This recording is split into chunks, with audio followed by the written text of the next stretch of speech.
So guys, Vodafone idea के regarding इस समय मार्केट में आपको दो रिपोर्ट्स बहुत ज्यादा एक्टिव देखने को मिल रही हैं। एक रिपोर्ट आती है ब्लूमबर्ग की तरफ से जो कि बताती है कि वोडाफोन आइडिया को रिलीफ क्यों मिल सकता है। दूसरी रिपोर्ट बताती है कि भैया आपकी जो सरकार है, सरकार चाहती है कि टेलीकॉम सेक्टर में डिओपॉली ना बने।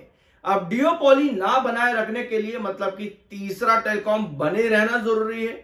अब वोडाफोन आइडिया ये नाम तो बड़ा है क्योंकि स्टिल वोडाफोन आइडिया 3 टेलीकॉम के अंदर एक रेस के अंदर तो अभी भी बना हुआ है, लेकिन सरकार का एक और कंपनी इसी सवाल पर वापस से एक बड़ा सवाल खड़ा कर देता है कि वोडाफोन आइडिया इस डिओपॉली को खत्म करेगा या फिर वोडाफोन आइडिया की जगह कुछ और देखने को मिल सकता है। बहुत सारी चीजें हैं, मैंने आपके साथ काफी सारे पॉइंट्स डिस्कस किए भी हैं पिछली 3 हेयरिंग्स में। आपको ये सभी चीजें देखने को मिल जाएंगी चैनल पर। Q2 से क्या क्या पॉसिबिलिटी है, क्या क्या जरूरत है Q2 से इन्वेस्टर्स को और मार्केट एक्सपर्ट्स को। सुप्रीम कोर्ट के टोटल 4 फैसले क्या हो सकते हैं, इसके अलावा सुप्रीम कोर्ट 27 अक्टूबर को क्या फैसला सुना सकता है और मार्केट एक्सपर्ट्स की उस पर क्या एक्सपेक्टेशंस है वो भी आपको चैनल पर मिल जाएगी। AGR, फंड रेजिंग और केपेक्स आपको मिल जाएगा और उसके साथ में ब्रेकआउट चार्ट पर क्या है और सब चीजें RPU, टैरिफ, ये सारे पॉइंट हमने सीरीज में कंप्लीट कर लिए हैं। अब आता है एक इंपॉर्टेंट पॉइंट कि अगर रिलीफ मिलता है तो क्यों मिलेगा, लेकिन अगर रिलीफ नहीं मिलेगा तो क्यों नहीं मिलेगा।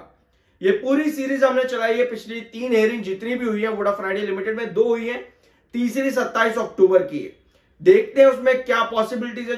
जो भी पॉसिबिलिटीज होंगी वो हम डिस्कस कर चुके हैं चैनल पर ऑलरेडी। सब्सक्राइब जरूर कर देना। We are NISM7 certified. तो शुरू करते हैं आज की खबर से। ब्लूमबर्ग की रिपोर्ट के अकॉर्डिंग वोडाफोन आइडिया ही क्यों ऐसा कंपनी है जिसको AGR पर रिलीफ मिल सकता है। वोडाफोन जो कि आपकी यूके बेस्ड कंपनी है, उसका वो आपको यूके के प्राइम मिनिस्टर इंडिया में देखने को मिलते हैं और साथ में जो है दोनों ही कंट्रीज के बीच में यानी कि इंडिया और यूके के बीच में ट्रेड एग्रीमेंट भी साइन हुआ है। और स्पेशली उस समय पे जहां पे चाइना और यूएसए के बीच में टैरिफ क्लैश शुरू होने वाला है 1 नवंबर से, ऐसी कंडीशन पर यूके के साथ में अच्छे रिलेशनशिप्स बनाना इंडिया के लिए बहुत ज्यादा जरूरी हो जाएगा।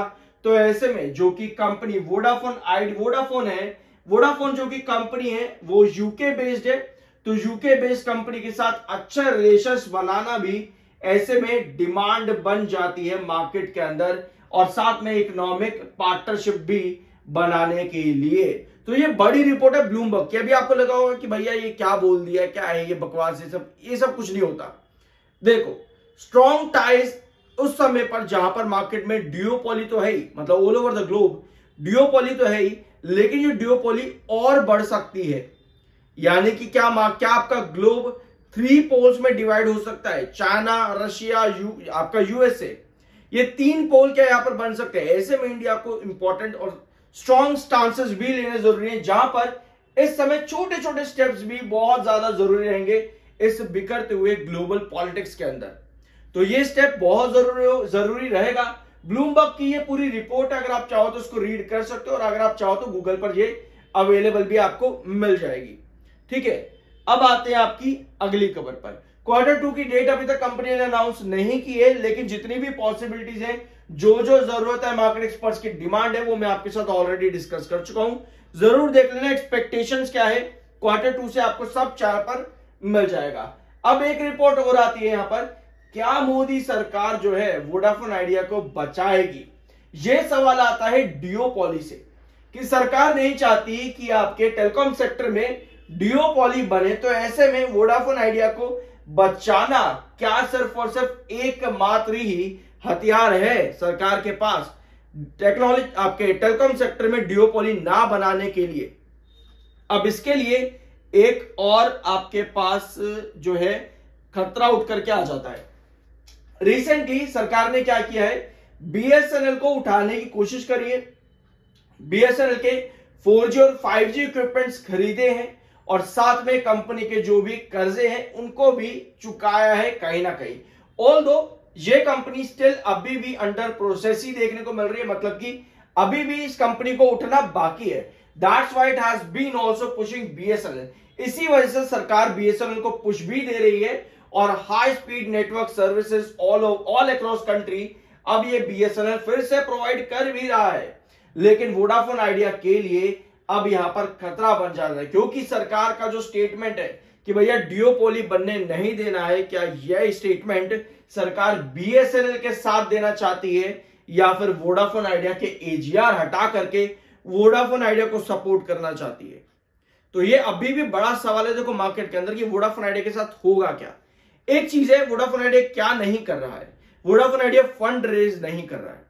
और यही सबसे बड़ा सवाल था सरकार का कि हम तुम्हारा स्टेक तो ले लेंगे, लेकिन भैया एट द एंड फाइनेंशियली तुम्हें ही स्टेबल होना है। और अगर फंड रेजिंग नहीं आती है तो फाइनेंशियली स्टेबिलिटी भी ये भी कहीं ना कहीं टूट जाती है। तो इस पर बड़े सवाल अभी भी हैं। सरकार आपको सुप्रीम कोर्ट में रिलीफ मिल भी जाएगा एजीआर पर, 45,000 करोड़ की डिमांड है लगभग। ये रिलीफ मान लेते अगर मिल भी गया तो भी क्या कंपनी फाइनेंशियली अपने आप को इतना स्ट्रांग कर पाएगी कि भैया आपको फंड रेज भी करना है, आपको टेक्नोलॉजी एडवांसमेंट भी करना है, आपको 5G को और आगे बढ़ाना है और 6G भी आ रहा है और ऐसे में आप 5G को भी आगे और बढ़ाना और स्ट्रांग करना है, नेटवर्क कैपेसिटी और इंक्रीज करनी है और कंपनी क्या कहती है कि भैया 2G 3G के सब्सक्राइबर बढ़ाएंगे। ऐसे में कंपनी को बहुत ज्यादा फोकस करना पड़ेगा इन सभी पॉइंट्स को जो जो लूप होल्स इस समय बने हुए हैं।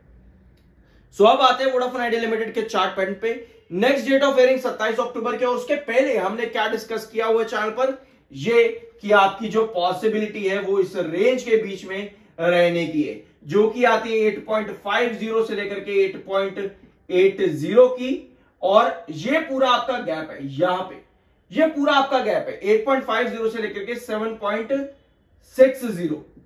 ये पूरा आपका गैप इसलिए है क्योंकि अगर आपके पास क्या होता है, आपके पास नेक्स्ट डेट ऑफ हेयरिंग से पहले नेगेटिव न्यूज कोई आ जाए, जैसे कि वोडाफोन आइडिया लिमिटेड पर मार्केट एक्सपर्ट्स बहुत ज्यादा बेयरिश हो जाए या सरकार की तरफ से कुछ ऐसा स्टेटमेंट आ जाए कि भैया जो नेगेटिव हो वोडाफोन आइडिया लिमिटेड के लिए, तो उस कंडीशन पर यह गैप फिल होगा नेक्स्ट डेट ऑफ हेयरिंग से पहले। अदरवाइज ये गैप फिल होना मुश्किल है टेक्निकल पॉइंट ऑफ व्यू पर भी, और यही चीज आपको दिखी भी है। नेक्स्ट डेट ऑफ हेयरिंग से जो आपकी प्रीवियस हेयरिंग थी उसके पहले भी हमने डिस्कस किया था कि अगर आपका एडजर्नमेंट आता है तो ये रेंज आपकी रहेगी 8.50 से 8.80 नेक्स्ट डेट ऑफ हेयरिंग तक, और अभी तक पिछले 4-5 सेशन में आपको यही दिखा है। 9.40 इंपॉर्टेंट रिस्ट्रिक्शन है और ये पॉसिबल है कि तभी ब्रेक हो जब आपको सुप्रीम कोर्ट में कुछ पॉजिटिविटी देखने को मिले, वोडाफोन आइडिया के फेवर में कुछ आता देखने को मिले, तब पॉसिबल है 9.40 ब्रेकआउट होना। ठीक है, और नीचे वाला जो आपका गैप आता है ये तब फिल होगा, यानी कि 7.60 से 7.20 ये तब फिल होगा जब सुप्रीम कोर्ट रिजेक्ट कर देता है। अगर सुप्रीम कोर्ट रिजेक्ट कर देता है वोडाफोन आइडिया की फाइलिंग को, तो आपके पास टोटल 3 ब्लॉक बन जाते हैं 8.50 से 8.80, जो कि पॉसिबिलिटी है कि नेक्स्ट डेट ऑफ हेयरिंग तक इस लेवल के बीच में कंसोलिडेशन दिखे, और यही दिख भी रहा है भैया आप लोगों को। और दूसरा ब्लॉक आता है 8.50 से 7.60, ये आपका गैप है, ये तभी फिल होगा जब आपके पास कुछ बहुत नेगेटिव न्यूज आए, स्पेशली सरकार की तरफ से हेयरिंग से पहले, ये तभी फिल होगा। तीसरा ब्लॉक आता है 7.60 से 7.20, जब आपका रिजेक्शन हो जाए एजीआर के किसी भी रिलीफ पर। तो ये कंडीशन है वोडाफोन आइडिया लिमिटेड की। बाय सेल की कोई रिकमेंडेशन नहीं, वो आपकी मर्जी और ओपिनियन होना चाहिए। We are NISM 7 certified, subscribe के बिना मत जाना। मिलता अगले वीडियो में।